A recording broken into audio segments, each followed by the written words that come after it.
Hi everyone, this is Callie. Thanks so much for being here with me today. I'm sharing a winter card using all of our favorite crafty things. I'm using a stamp and die set and an embossing folder that also has a matching die. And we're going to be coloring with some ink blending as well as Copic markers. And of course, we've got some embellishments in the form of glitter. So let's get started here. I'm going to stamp the images that I'm going to be using and we'll be coloring simply in Copic markers. Now I'm using colors that I can carry on into other images as well. So the reds that I'm using here on the bird is going to be carried on into the berries, and then we're going to use some greens for the foliage for both the holly and mistletoe stems. And I specifically chose the image of this cardinal because of the red. I really wanted the red to carry through onto the background of the embossing folder that we're going to be using too. And for his scarf, I'm using a blue that also coordinates with the background. So because we're using stamps and an embossing folder that don't necessarily go together, I'm trying to make it blend better by using coordinating colors, if that makes sense.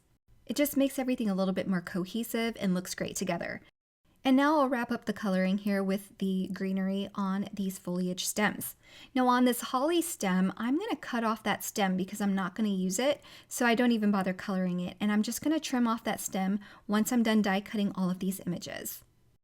Then I'm going to use my Jelly Roll pen and just hide the little lines that were there for the stem, and then add some highlights here and there and even correct any color that has gone over the lines. When I am coloring on camera, I try not to put my head over the images, so sometimes I get outside the lines and it's easy enough to correct. Moving on to our embossing folder, I love this Snowy Birdhouse embossing folder. It has a great die that coordinates and you can layer all of the images, and it makes it really easy to add color. I'm die cutting all of this in white to make it easier on myself. You could definitely use red cardstock if you want a red birdhouse or whatever color you want for your birdhouse. I am gonna keep it white and just add some ink blending here with some grays. And so to add that texture back, I'm gonna lay this back into my embossing folder. You can definitely tape it down if you don't trust yourself. And I'll run this through my die cutting machine to get that wood grain texture on that birdhouse. And then I'll run a full-size panel through that embossing folder for a background, and I'll be ink blending that and using it later. I wanted a simple white birdhouse, but I also wanted to add some shading to it. So to do that, I'm going to be using some Post-it tape to mask off the roof and the base of the birdhouse. Then I'll use some light gray ink to ink blend so that that wood grain really shows through. I ink blend lightly in a circular motion, but I also sweep that ink in onto those planks between each of the wood panels, if that makes sense. So I'm just sweeping it in, getting a deeper amount of color in between each of those lines and grooves, and that really helps accentuate the planks that are on this birdhouse. So just adding more details, a bit of color for our white birdhouse. I repeat this process from the bottom up, so I'll be ink blending from the base of the birdhouse and sweeping that ink up towards the center of the birdhouse too. That way we can really get that interest from top and bottom. Next, I'll work on the background. I'm using some CADETTE ink here for a soft blue, and I'm just going to ink blend all over the background where the snowy areas are, and it's okay if that ink overlaps the other embossed areas. We're going to be covering that birdhouse up with that layer that we just finished in white, and then we can also color over those pine stems with Copic markers. After I finish with the CADETTE ink, I'm using a darker blue. This is Galaxy ink, and I'll go over the CADETTE ink just softly around the corners. Now I'm going to be coloring the rest with some Copic markers. I wanted the base to be a light brown, so I'm using some brown markers to color the bases and the roof, as well as this opening here with some soft browns, and then I will use the white pieces for the snow and adhere them over the top. I think layering the snow over these areas of the birdhouse really bring out that winter feel and really completes the look. If you've seen other winter projects from me, you'll know that I like to use the frothing method, which is using some glossy accents with embossing powders and then heat setting it to puff it up for a snow look.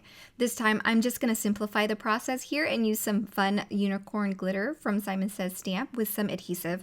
This adhesive is going to dry clear, so it's okay that it's white. And so I'm just adding it to the top of these little snow pieces, and that just makes the snow a little bit more sparkly, and the iridescence in it is so much fun. So I'll set that aside to dry and we can start working on our background. Now, before I start coloring the pine and the foliage at the bottom of the card, I really wanted that snow to be more white. So I'm using some white pigment ink and just running it over the top very lightly to get that snow white. Of course, you could also use a sanding block. I don't know why I never think to pull out a sanding block when I want to do that. But anyway, I am going to color all of these pines here with some Copic markers. It's really easy to lightly color your embossed images with Copic markers. You can also tilt your Copic marker on its side a little bit more to just barely catch the top of those embossing lines. But because the pine cones are really wispy, it was really easy for me to just color it as normal. And I did add some interest to the pine cone using some different shades of brown. And then I used some reds from before to color the little berries on these stems as well. Now I meant to ink blend that birdhouse opening with some gray, and I totally forgot. So I just colored that with Copic markers. And now I'm attaching all of my Copic colored images from the Seasons Tweeting set, and I'm just tucking the foliage down there, and I'm just making it look as cohesive as possible, since we're not necessarily using products that coordinate. As mentioned, using similar colors throughout is really going to help everything become a little bit more cohesive. So here for the final step, I am stamping and embossing a sentiment, and I'm using some white embossing powder over some black cardstock. I've trimmed it down, and now I'm just going to add it to my card. I'm going to add this panel to a card base, but I'm not quite done. I really wanted to add some more glitter to the pine cone, and as well as some of the colored images that we colored with Copic markers. So I'm using my liquid adhesive again and just adding little dabs of glue here and there wherever I want my glitter to be. Then I'll sprinkle some glitter on it and then tap the excess off.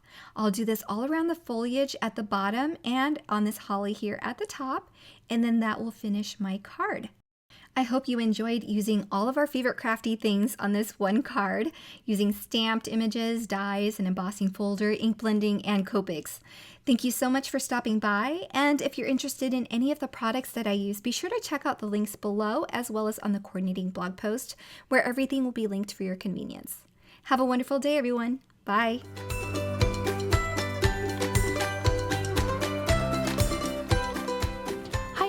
I'm Heidi, Simon's mama and founder at simonsaysstamp.com. Thank you so much for watching our video. If you like what you just saw, be sure to press the thumbs up and subscribe to see more great content.